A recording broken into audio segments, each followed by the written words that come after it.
Okay, everybody see the presentation up there? Yes. Yep, looking good. Okay. Okay, so this month we're going to talk about generator power. And part of this has come about in the last 2 years. I've been heckled. I shouldn't say heckled. I've had a bazillion questions about generators and how to integrate them into your house and how to end up using them.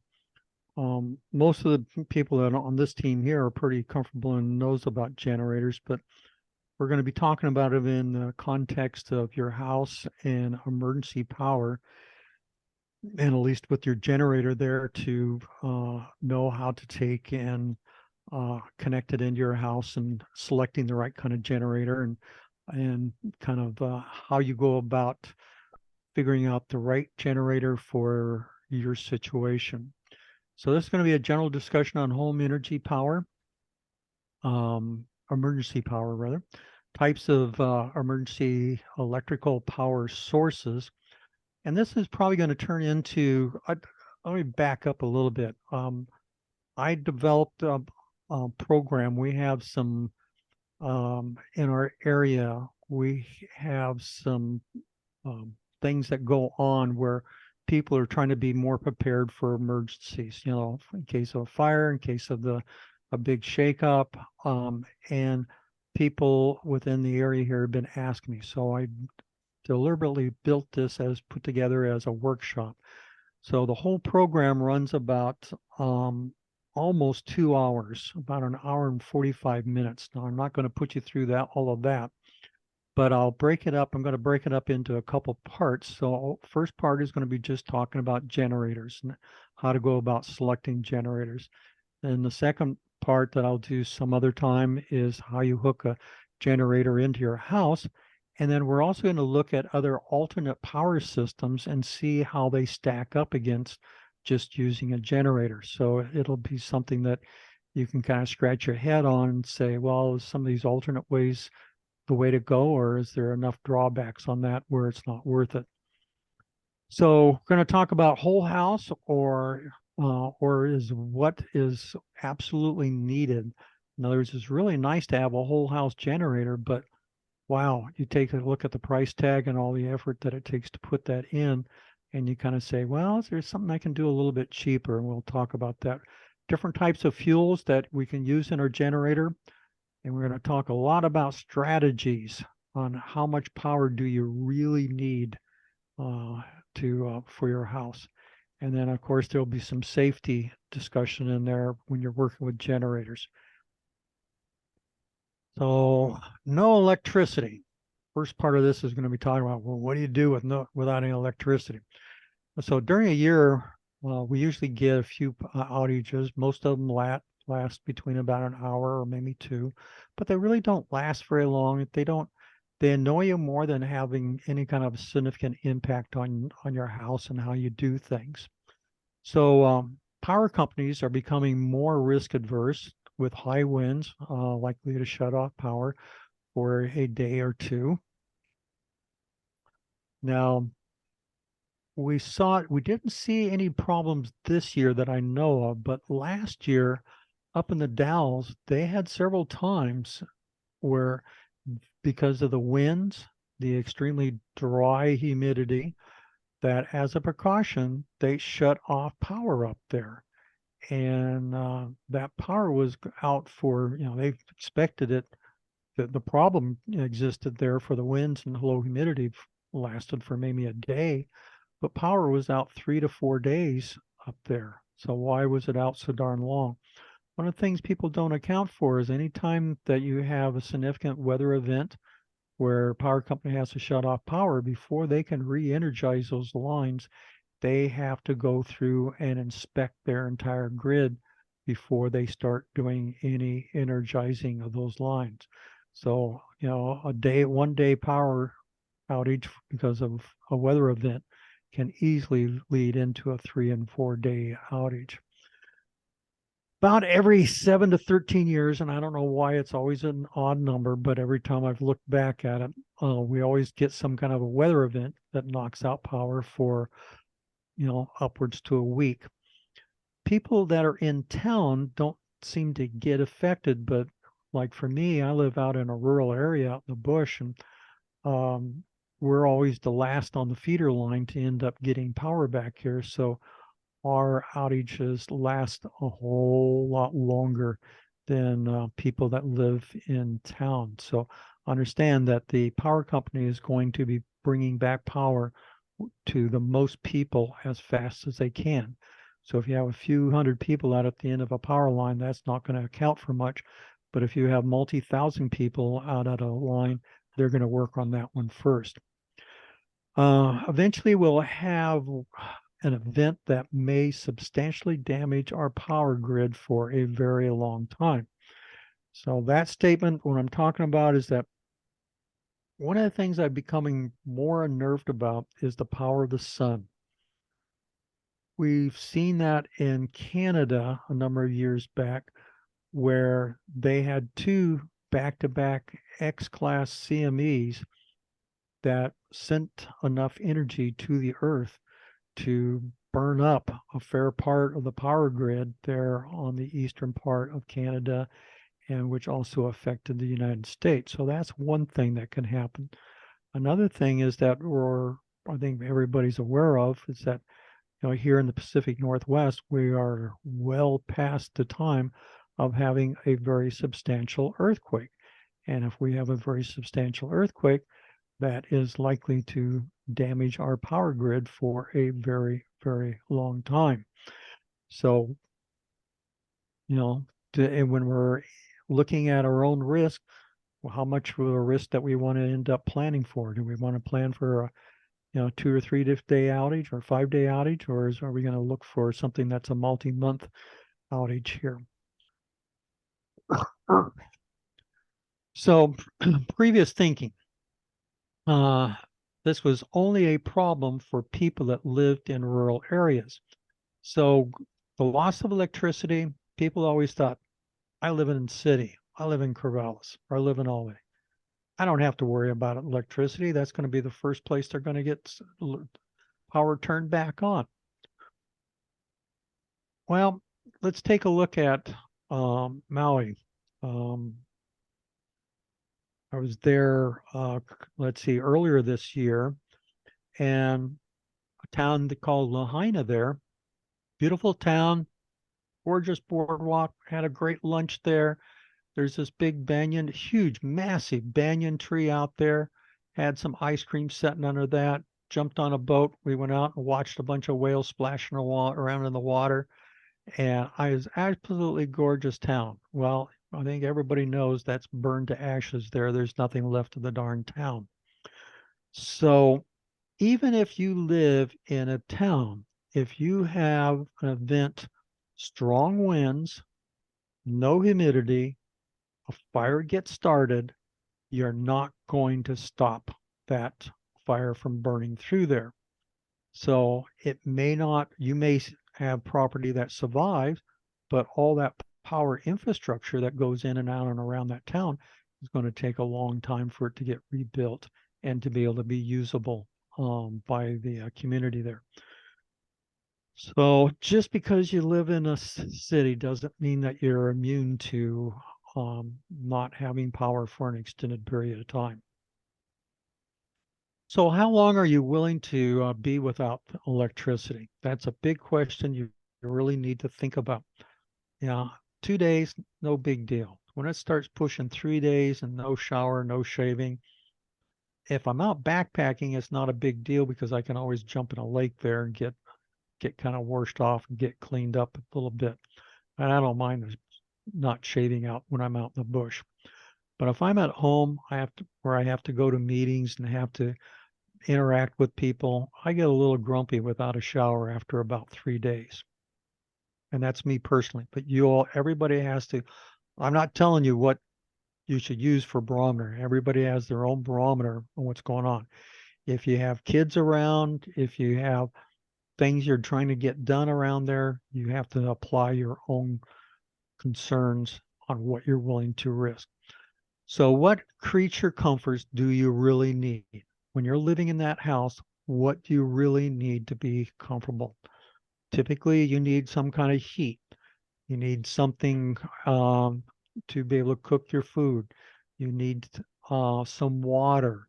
So there's some basic needs that you have to think about, and you have to go through there and prioritize those things, because those needs later on, you're going to use that priority list as far as selecting that cost benefit on how much money you're willing to throw at solving this problem. So the bottom punchline here is, how much money are you willing to spend to maintain your comfort of living? So you have to kind of think about, yeah, sure would like to have a few other odds and ends, but it gets pretty expensive when you start looking at some of it. To be comfortable in my house, how much electricity do you really need to replace? That's the big question that you're looking at when you're figuring out what size generator that you're going to spend the money on. So let's go after, let's see, I thought there was another slide in here. Nope. Okay, so let's go through some electrical terminology that you need to think about when you start looking at sizing your generator and sizing your service that you're going to use. So I selected just a 2,000 foot square house, and that was pretty easy to come up with numbers and information on. And that's plus or minus a pretty good average of what most people have for a house. If you have an apartment, obviously it's smaller. If you have a house, maybe the same size or it may be bigger. My house is a 2,400 foot house, but 2,000 square feet is pretty good. Typically on a house like that, you have a 200 amp service. You actually have 3 wires that come into the house. You have actually what's known as like a split phase. You have power that comes in on one side that the AC is going in one direction, the other phase is going in the opposite direction. But that 200 amp service is going to provide a total of about 48,000 watts of energy. So I think we all remember what a watt is. A watt is a really good term on understanding the ratio between amps and volts. And hopefully we all know what an amp is and we know what a volt is. So a watt is a very comfortable term that tells you about how much energy. So if you have a 240 volt appliance that draws 1 amp, that's going to draw 240 watts. A typical 100 watt light bulb. So it's it's 120 volts, 1 amp, that's going to draw 120 watts. Now, when we talk about how much energy a house is going to use, we typically talk about it in kilowatt hours. Kilowatt hours. That term there, kWh, you see in your electric bill all the time. And that's the way everything kind of thinks, or that's the way you think about how much energy your house is using. So here, 1,000 watts of energy consumed in 1 hour equals 1 kilowatt. An average US home uses about 30 kilowatts a day. So that's how much energy, if you're thinking about trying to put that, how much energy your house is going to use, it typically uses about 30 kilowatts. Now understand, those appliances in your house are not on all the time. You understand that a refrigerator, it has a duty cycle of somewhere between 30 to 50%. So it's only on 50% of the time. Your heating in your house, that's on, probably maybe 20, 25% of the time. Your hot water heater, which is one of the biggest consumer of power that you have in your house, that is typically going to be on maybe 15% of the house, but it's the biggest hog that you have in your house for the amount of energy for it that's consumed on the day. So this is the 30 kilowatts does not represent the bottom thing we're going to talk about, power surge and normal load. So the 30 kilowatts is only an average over the whole day. It does not represent the peak power that may be consumed. Anytime you have electric motor, that motor, when it starts up, it pulls 2 to 3 times more energy than what the rated amperage is. So if it's rated for 9 amps, when that motor first starts up, is pulling 20 to 20, 25 amps until it spins up to speed. And then it drops down to that normal 9 amps worth of power. So we'll get more into the surge power and your normal load. So here's some things to consider here. The list of power that your appliances work.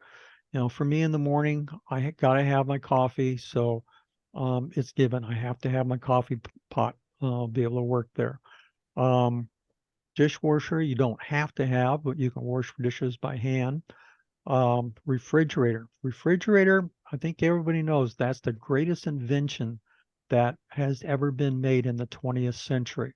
With refrigeration, we don't have to worry about food getting old. We don't have to worry about it being contaminated with bacteria. It lasts longer. It keeps us healthy. It is the most important appliance that was invented in the 20th century. Microwave uses a little bit more power, but you don't use it very long. Stovetops, big power. It can consume an awful lot. Oven can consume an awful lot. Dishwasher, clothes washer. It eats a fair amount. Clothes dryer. Now, this is assuming that it's electricity. We're not talking about if it's a gas. If you live in town, the probability is you probably have a gas dryer. Over on the right-hand side, air conditioning for a whole house, easily eat up 5 kilowatts. If you have like a heat pump, typically it's broken into a couple different parts. You have a blower, which is nothing more than a fan in a squirrel cage that moves air through the house. You have the heat pump that basically moves the hot air from inside the house to, the hot air from the outside of the house into the house. And people don't really know about this and don't think about it, but there's also some heat strips in there. So anytime the heat pump goes into a defrost cycle, rather than getting this huge puff of cold air in the house, it turns on these heat strips. So you're actually heating with electricity. And that can be like 3 times the heat pump consumption there, big time. Water heater, big time consumer. If you live out in the country, it's usually a well pump that's at least 1,000 watts for a half horsepower pump. Anything that has a motor on it, the starting watts are going to be 2 to 3 times larger. So you have to remember that when you do your calculations. Here's another very extensive list here that has a lot more detail into it as far as breaking it down. And this is an easy list to find out there on the web, so you can calculate how much your house is going to use. So I said a typical house uses about 3 kilowatts. Now my house is a 2,400 square foot house. I average between, like right now, I'm averaging between 48 to 50 kilowatts a day, depending on how cool it is. It goes up a little bit more when we get into the winter because I'm using the heat pump more. But and I have it was a well insulated house, just a little bit bigger, and so thereby it eats a lot more electricity. And also, this is a 100% electrical house, 100% electrical. Everything in here is electrical. So to replace all the power required by your house, you need to take an inventory of every electrical device in your house. So one of the things you first want to do is do an inventory of all your electrical things in your house. And I think most of us are accustomed to working around electricity. One of the things I like doing is I have one of those current clamps for AC. It costs you about $30 or so, inexpensive one. You can pull the face off your breaker panel, and you can go through there and look at every single one of your circuits and figure out how much exactly you're consuming. You can even go across the 2 big leads that come in, 2 big black leads, L1 and L2, and you can see exactly what your house is pulling at one time. But you need to go through, because Not everything's going to be turned on at one time. You need to go through individual circuit breakers and make sure those appliances are on so you can figure out how much you end up pulling. And remember that anytime you got a motor attached to it, the starting power is going to be 2 to 3 times more. So the big question about when you get finished doing this inventory, do you really need to run everything in the house? So in an emergency and to keep your costs down, you're going to go through there and kind of cross things off the list there as far as things that you really don't need.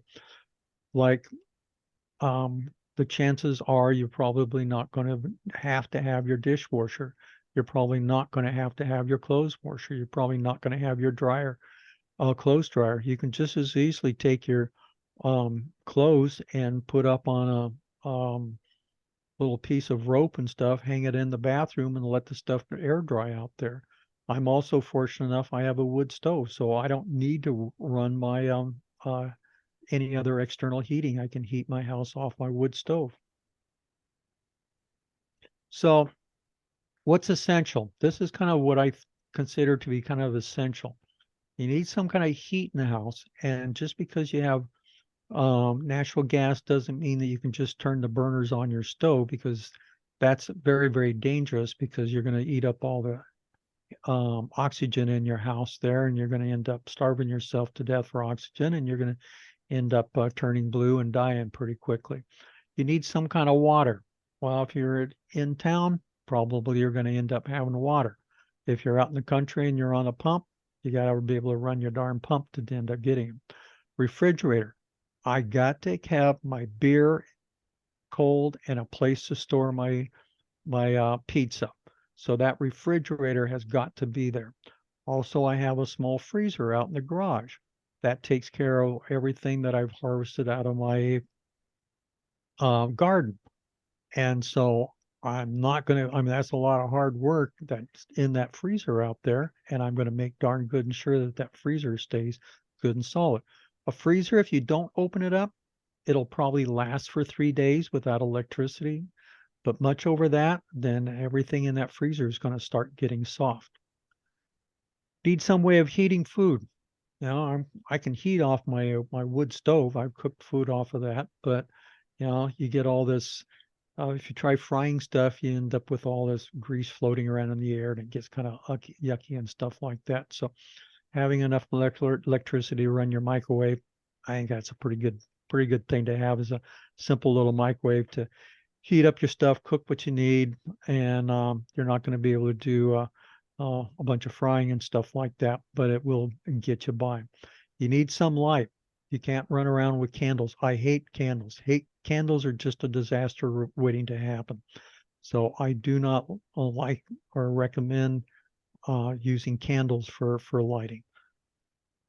You can use one of those old stove type of lamps that have the little wick and runs off of kerosene. There we go, kerosene lamp. But they also smoke up the house. So depending on your house, if you have a bunch of kids, you got to do something to keep them entertained. So you got to, and internet may or may not be down, cell phone may or may not be down, but you have to think about something for entertainment. For my wife and I, we're old enough, we can sit there and play cards all and other games day and night and entertain ourselves. But for a modern family, that's probably not going to work. So you probably need to think about a TV or something like that. So typically for me, I always keep my refrigerator working. I always keep some level of lights on in the house, and I have some level of entertainment, just enough electricity to take and run my TV, and that usually keeps my wife happy and allows me to run around and do other things without having to take and entertain her. And later on, I'll tell you how I get to this. But you need to figure out what creature comforts you need in your house, because every house is going to be different, and everybody will have different priorities on what they need. but everything on that list there is going to consume electricity somehow or some way. So types of generators. Got solar, you got battery systems. Oh yeah, I forgot. I'll be also talking about a Ford Lightning 150, about using that to keep your house running on there. But right now, this discussion is really going to just be talking about generators. So generator types. You have a regular standard generator that basically drives an alternator and provides you power, AC power for whatever you want to run. There's another type that's fairly new on the that's been out there, and I think we've all run those things and we love them, and that's inverters. That gives us very, very clean power that we can use for a ham radio. You notice also on that previous list, I did not include ham radio, but I guess for ham radio people, it probably is almost required that you need at least a little electricity, but you can run a lot of that off a battery. You don't have to have a generator to take and run that, but it would be nice. Okay, so different kinds of fuels. We're going to be talking about gasoline, propane, diesel, natural gas. We're going to talk about generator size, how to size the different generators and what you get through the different tiers of different size. We're going to talk about fuel consumption. Fuel consumption is really important because some of these solutions can get pretty heavy-handed as far as how much gets used in the different kinds of fuels. And these different fuels have different properties. We'll talk also about storing different kinds of fuel. So let's talk about small portable generators. May not require professional installation. So some of these generators, as we move up in size, we just don't plug these things into the house there. They have to be wired in to the house. And so it takes some professional work to end up wiring them into the house. And we'll talk about that more in our second iteration of this program. So typically they're powered by gasoline. They usually produce between there are 1 kilowatt out there, but it's probably not quite enough to do what you really need to do just to keep things halfway alive. To about 6 kilowatts, they run anywhere from $500 to $3,000. Fuel must be manually put into these devices here. So that means that when you refill them, you need to shut it down, pour the gasoline into it, clean everything up, check things up, and then restart everything. So it can power most essential low power electrical devices. So generators in this size can take care of your refrigerator, your freezer, some entertainment, some lights, and if you play it right, you can probably run your microwave provided you don't have a big honking huge microwave. They only produce 120 volts. So if you get a really large one up in that 6,000 kilovolt area or kilowatt area, it might have 240 volt on it, but it's going to be very limited in how and what you can use it for. So typically typically that's what you're going to end up getting in that. So with that 6 kilowatt, you can have just barely enough energy to kick over probably a half horse a water pump.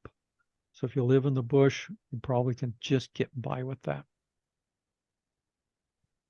So let's talk about a little larger dude. So between that 6 kilowatt on up to 15 kilowatt.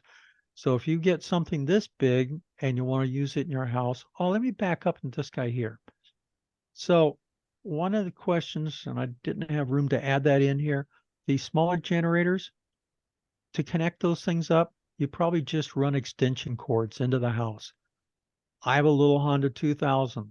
When I want it, if I have some power outages and stuff, I have a wad of extension cords sitting out my shop. I pull it out, run it around the house, run the refrigerator, run the freezer out in the garage, and run the entertainment center and some simple lights.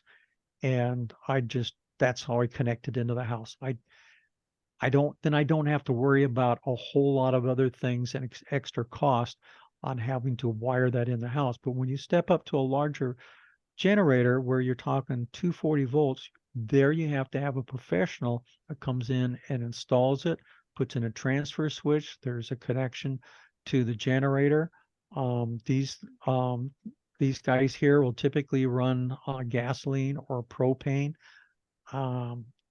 There's probably, you can run natural gas out of that, but that is another problem about how do you end up piping and getting natural gas to it, because then you start running into having to get inspections out there to inspect the connection. These guys will run anywhere from $9,000 to $5,000. Can power most essential appliances in the house. When you get up to that 15 kilowatt area, there you're getting into the bottom end of a whole house. You're not going to run 100% of it, but you can run most of it. So that means you can run your hot water heater. You're going to be able to run your water pump, your washer for your dishes. You can probably barely skimp by as long as you don't run your too many things at the same time. You can probably even run your stovetop with that. So this guy is a good in-between process that gets you into that place where you can run the majority of the things in your house. Okay, then you have standalone generators. These are the big dudes like Generac and Kohler and guys like that. So they produce enough power to allow for normal levels of home usage. So these are what's known as whole house generators. So this gets you into the 15 to 25 kilowatt area that obviously it produces 240. So you can run your whole bloody house out there. These generators generally cost between about $3,800 to about $7,000, depending on what you get. The installation cost, by the time you get finished with all the inspections, pouring a slab, doing your transfer switches and plumbing it into your house, that's going to cost you somewhere between $3,000 to $7,000 to get all of that put together. So you're going to be into this thing for at least $10,000 or more in order to get something like this installed, but it gives you the whole house. The nice thing about this is that these guys typically run off of propane or natural gas. So if you got natural gas there in the area, they will naturally easily run it. Now, if you have an earthquake, there might be some questions about having natural gas because it's likely that that underground plumbing may have got torn up in that situation. So the other cool thing about this is that if you do have an outage, typically you have an automatic switchover. So you'll see your lights go out and then all of a sudden about 15 seconds later or 30 seconds later, all your lights come back on. Your generator has powered up, come up to a little bit of warmed up speed and is stabilized, and then it will do an automatic switch over for you. But that is usually an extra cost item. So the key point is that this requires professional installation. It also requires maintenance. I mean, all these generators also require maintenance. You just don't pour gas into the thing or you got to change oil in the stuff. If you're using gasoline, that has a fixed lifetime on that. And we'll talk about that coming up. So let's talk about different kinds of fuels. So I didn't really mention anything, but they have diesel generators out there. They're very efficient. They produce lots of power.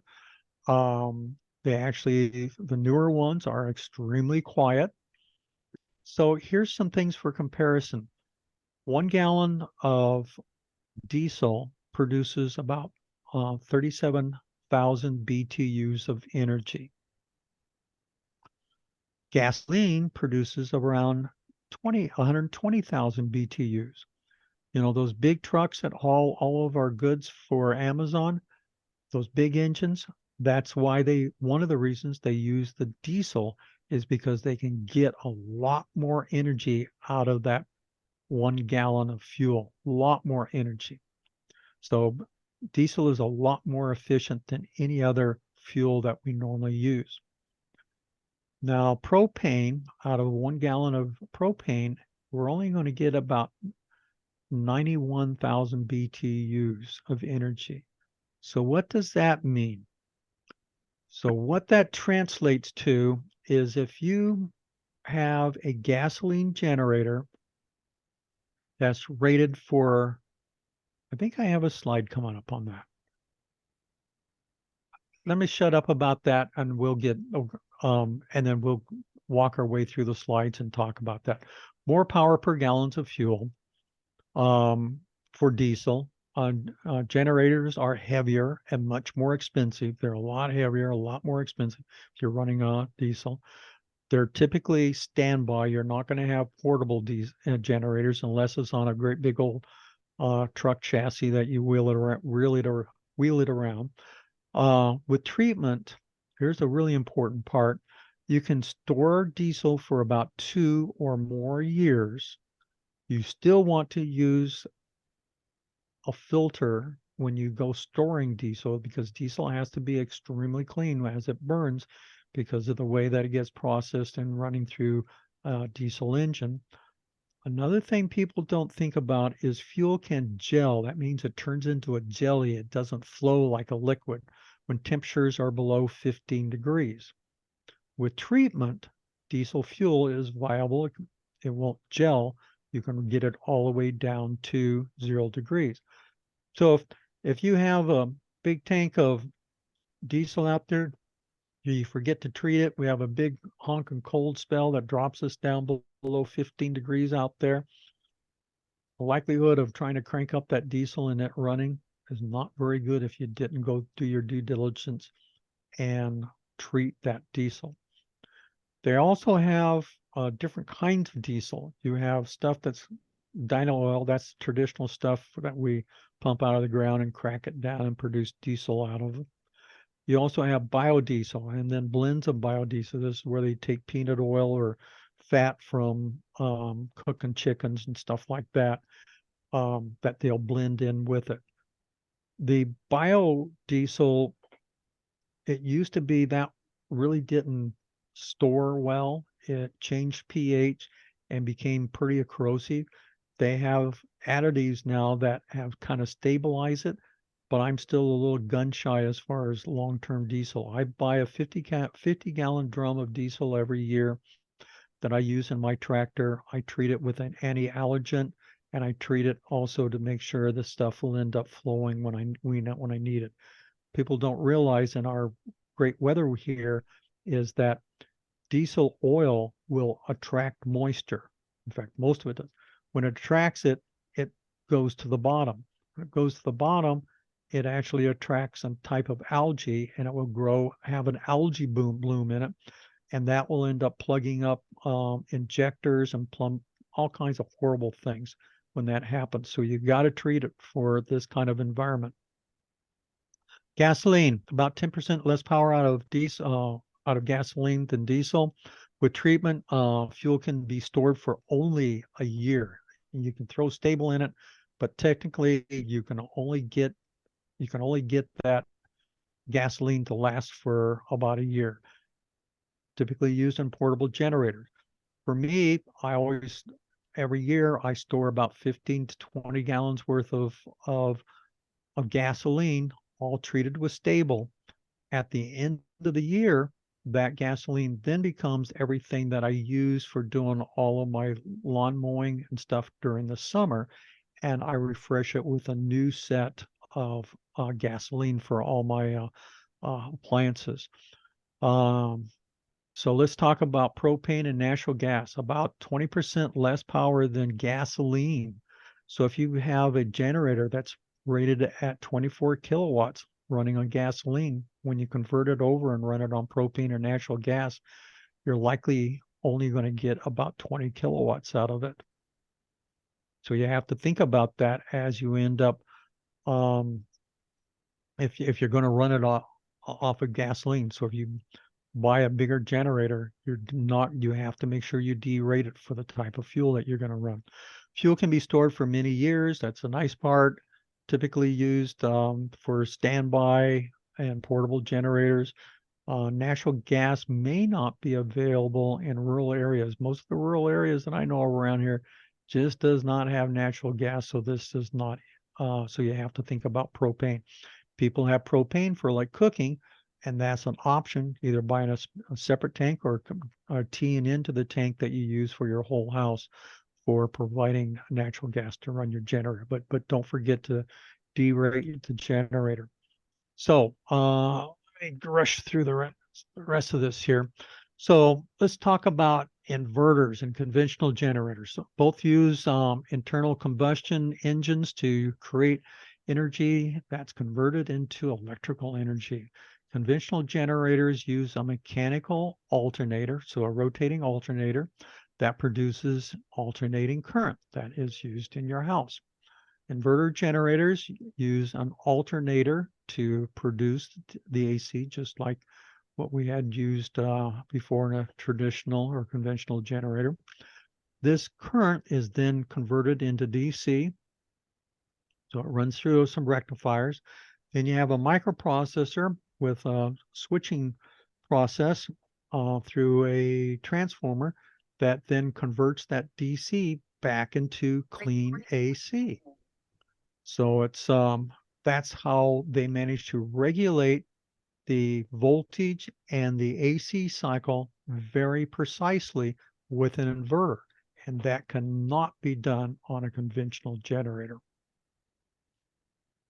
So let's get into the inverter a little bit.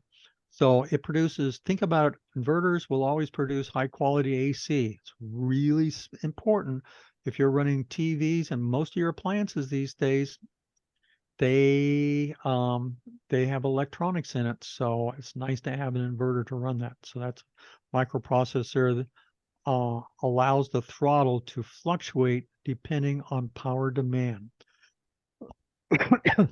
And so with that microprocessor, even though the engine's revving up or quieting down, it's always maintaining a really nice 60 cycle AC at 120 volts. Very efficient in saving fuel. So if it's not, doesn't have a heavy load, it'll throttle back. It'll reduce. So when it does throttle back, it also reduces noise, and it also saves fuel. So these are typically portable, lightweight. They're obviously more expensive.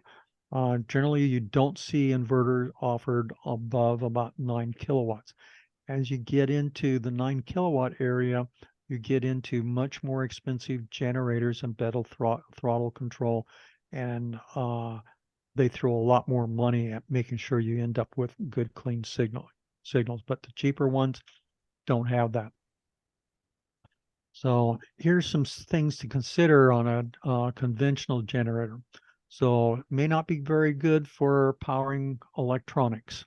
Some electronics just don't run very well on a conventional generator. Engine runs at a constant speed to produce 60 hertz of alternating current. It runs at 3,600 RPM. Think about that engine. It's ripping along at a pretty dang good speed, 3,600 RPM. So some use the mechanical governors to maintain the output voltage and frequency. Others have some electronics in there that actually runs that governor to make sure it's more precise. Output voltage and frequency may vary depending on load.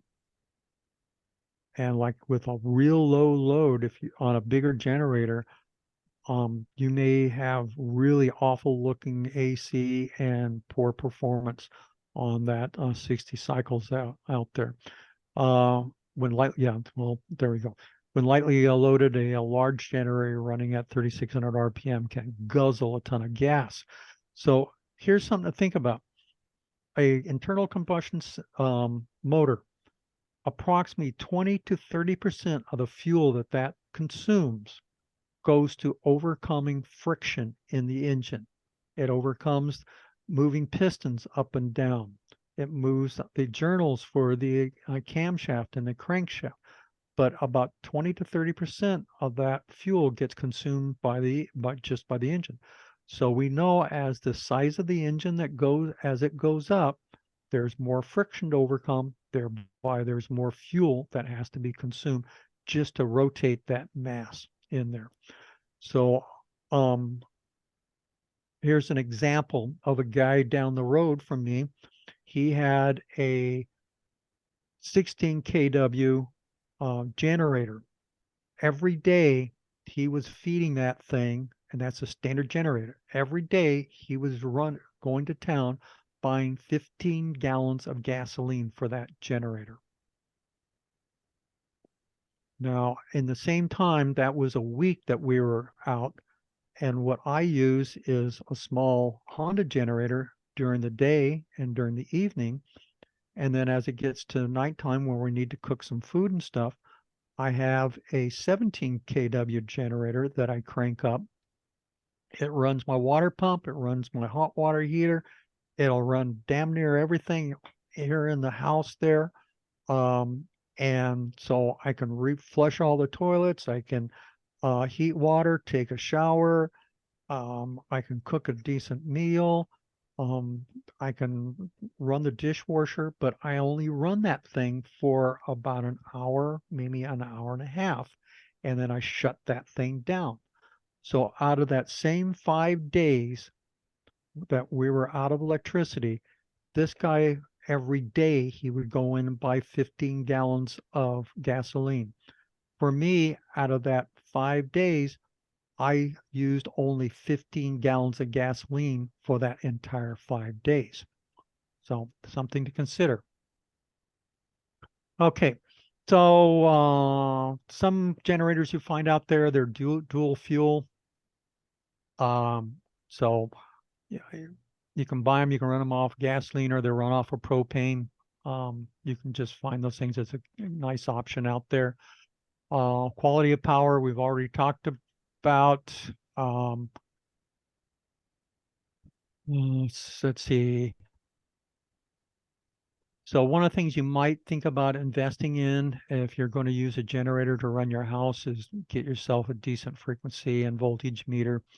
They're out there. You can find them for 20, 30 bucks. You can plug it into your generator and you can see to make sure that it's giving you decent, the right frequency and the right amount of voltage out there. So here's the really cool part.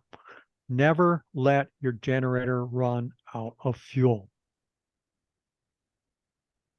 I think everybody has heard an internal combustion engine run out of fuel. It drops down in RPM, then it jumps way up in RPM, then it goes way down in RPM, then it jumps way up in RPM, and finally the engine dies. What happens when it goes way up in RPM? So does the voltage go way up, and also the frequency goes way up. So one of the things that's the best, absolutely the best way. People don't understand that, and I've run into this several times in that they complained about their generator basically blowing up their electronics in their house. And so like a dummy like me, I said, did you ever let it run out of fuel? Yeah, I guess a couple times. And so did you find that your electronics didn't work after that? Oh, yeah. You may also want to end up investing in some kind of a surge protection, but I think that's more of a band-aid. I don't know that that's going to fix everything. So let's hit some safeties and we'll wrap things up. So never operate your generator. Never operate your emergency power system at 100% capacity. So if you have a 6,000 watt generator, don't run the thing at 6,000 watts.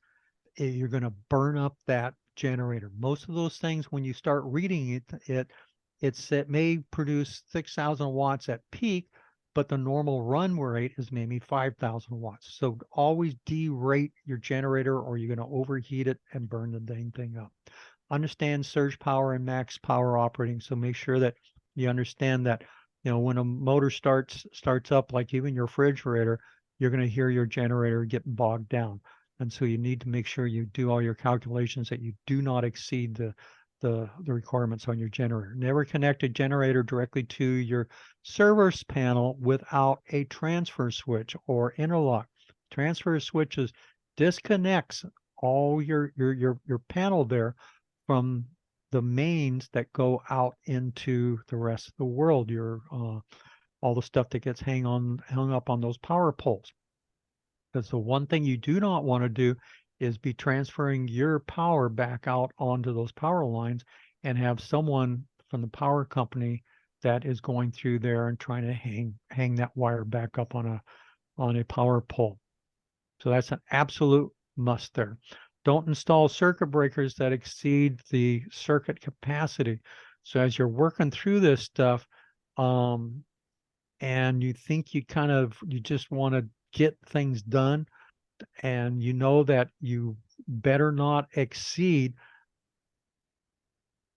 5,000 watts coming into your panel there, make sure you don't end up putting a 100-watt circuit breaker in there to take and give it protected. In other words, you need to make sure your circuit breaker is the right size. Your house should always have a working carbon monoxide and a fire detection. Check your batteries every year. Anytime because if you're running a generator, you never know if carbon monoxide is going to end up getting into your house there. Small portable generators use extension cords to operate small appliances. Now, I really liked that. Worked out very, very well for me because I was able to use a very inexpensive generator that used very, very little fuel. Gasoline does not store more than a year. Never use gasoline that's older than a year. And make sure that when you get new gasoline in, you end up treating the stuff. So an inverter type of generator, that's the lowest cost of operation. It'll cost you more bucks, but it will give you a much better experience. Mid-sized portable generators must be plumbed into your home circuit breaker box. So you need a professional to install it. Can support most of your household needs. So this is probably what people probably go for if you really want to have most of your house operational. But it will cost you some money to get it plumbed in. But this next part of this program, I'll show you some cheaper ways of doing that. Must be so this is a whole house. So this is the big dude. This is your 15 to 24 kW generators. Must be plumbed into your home circuit breaker box. Requires professional installation. Can support most or all of your household, and it will. Consumes a lot more fuel and typically uses propane or natural gas for this. So that's it, folks, for this round. Let me get sharing back off here. So good afternoon there, Paul. So any questions or any observations or any thoughts about what I talked about there? So Mike, sorry, go ahead. Yeah, go ahead, Scott. I was going to say with my experience with engines, that the cost of maintenance is kind of inverse to the energy you get out. So propane is usually going to burn cleaner and have less maintenance on the engine, whereas diesel, you're going to do a little bit more to keep it maintained. You find that to be true? That is absolutely true. Diesel, just because of the weight, the type of product that is burning. And also you have to be more meticulous on diesel as far as making sure that you have clean fuel in there, the filters that you put into it. So the cost of ownership and operating it is a lot more expensive. And then when you talk about propane and natural gas, those are extremely clean burning. And you can get away. There's been times where I'll check my dipstick and that oil looks like I just put it in there after a year and stuff. And so you can almost skip a year. It's not good to do that, and I'm not recommending it, but it's a lot cleaner to operate and more efficient. Scott, you had a question? Yeah, yeah, Mike. What would you recommend for a generator that's been sitting around for years? You know, not outside. It just hasn't been maintained at all. And I always heard that you're supposed to at least start the generator up at least once a month or something like that. What are your recommendations on that? Yeah, all generators, like when you get to a whole house generator, you have a battery in there. So if you don't end up maintaining that battery, you usually need to put a battery minder or something like that on there. But there's nothing worse than, okay, power went out, generator didn't come out. You go out, push the start button, it doesn't do anything, and you got a dead battery out there.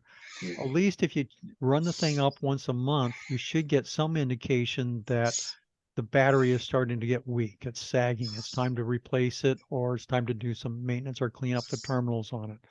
But any generator system out, but I'm horrible on that. My big honking generator, I only start that thing once a year. But I do make sure that the battery on that is always kept up to snuff. What about, I always heard about clogging of fuel lines, and if you don't change, I mean, I don't even know if they, well, it's been years since it's been maintained, so God knows what it's like. Okay, so here's one that I ran into a while back. I guess about a year back. Yeah, about a year back. So this was a generator, hadn't been maintained, and the guy couldn't, and this is when we had the power outages, and he couldn't get it to start. So I came over, rolled it on its side, poured a little bit of gasoline out on the sidewalk, and then slid it off to the side and took a match to the gasoline that was on the sidewalk. Well, it should have gone poof, so it burned. But that match, I could not get that gasoline to burn. Wow. People don't, I mean, and this was probably one that had been sitting around for 3 years or something like that. So for my generator, my big generator, at the end, when I put it away, I first of all turn the pitcock off so it doesn't get any fuel. I let the engine run out of gas so there's nothing in the carburetor. I pull off the hose and stick it into a fuel tank, or to take and drain all the gas out of that fuel tank, whatever's left in it. So that engine is dry. Nothing in the carburetor, nothing in the fuel tank. I have everything in my fuel tanks that I manage with putting in some stable and knowing when it got bought and that when it has to be consumed. Okay. Any other questions there? Okay, thank you, folks. Next month I'll go into how you connect one, or I'm not sure I'm going to be around next month, but one of the next time I get around to speaking, I'll be talking about how you connect it into a house and talk about alternate fuels or energy sources and how they rack up and how you can use them. Thank you, Mike. You're welcome. Very informative. Okay, Paul. Yeah, no, thanks, Mike. I missed the first part of the presentation, but I'll go ahead and look it up online when I have a chance.